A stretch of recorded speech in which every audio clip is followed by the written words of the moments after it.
මැද කොටසට පැකට් ඔක්කොම දානවා. අපි දාන රෙදි කුණු වැඩි වගේ ඉඳන් අපිට පීවස් දාගන්න මේ කොටස් දෙකටම අපිට මේ විදිහට දාගන්න පුළුවන්.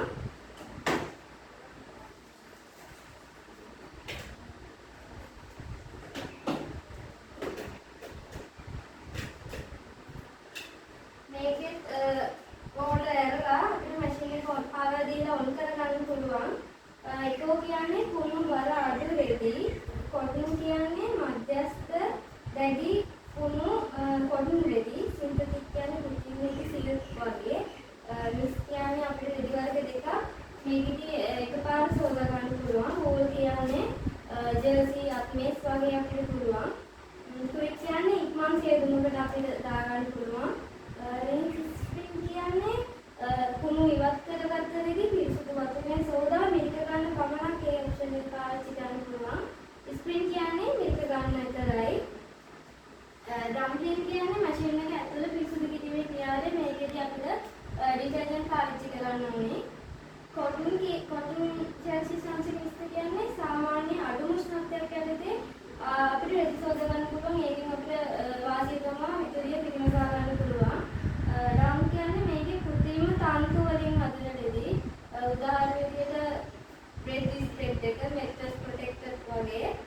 ස්පොට්‍රයා කියන්නේ මයික්‍රෝ ෆයිබර් වලින් හදන ක්‍රීඩා ඇඳුම්. ඩාර්ක් වොෂ් කියන්නේ තද පැහැතිලා ගන්න අඳුරු පැහැති රෙදි. බේබි ස්ටීම් කියන්නේ පොඩි ලදර පැඟුම් වගේ ඒවා ස්ටීම් වෙලා විසවිසාරණය වෙලා අපිට සෝදා ගන්න පුළුවන්. ඇලර්ජි ස්ටීම් කියන්නේ රෝගීන්ගේ වගේ විස බීජ අධික රෙදි ස්ටීම් වෙලා සෝදා ගන්න පුළුවන්.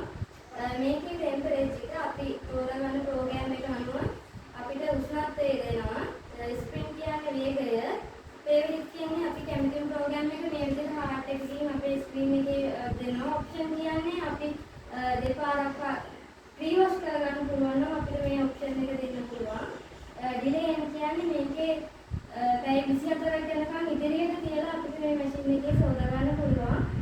ස්ටාර්ට් කීයකින් ස්ටාර්ට් කරගන්න පුළුවන්. මේක මැෂින් එක ලොක් කරගන්න පොඩි බබාල වගේ ඉන්නම මැෂින් එක ලොක් කරගන්න ඕනේ නම් ටෙම්පරේචර් එක ස්ක්‍රීන් එකයි දෙකම එකපාර එක්වුවාම මැෂින් එක ලොක් වෙනවා. අපි මැෂින් එක මියුට් කරගන්න ඕනේ නම් ෆේවරිට් එක ඔප්ෂන් එකයි දෙකම එකපාර එක්වුවාම මැෂින් එක මේ මියුට් වෙනවා. ඒකෙන් මැෂින් එකේ නිකුත් වෙන ශබ්දය අඩු කරගන්න පුළුවන්. ඊට පස්සේ මැෂින් එක ඕෆ් කරගන්න පුළුවන්.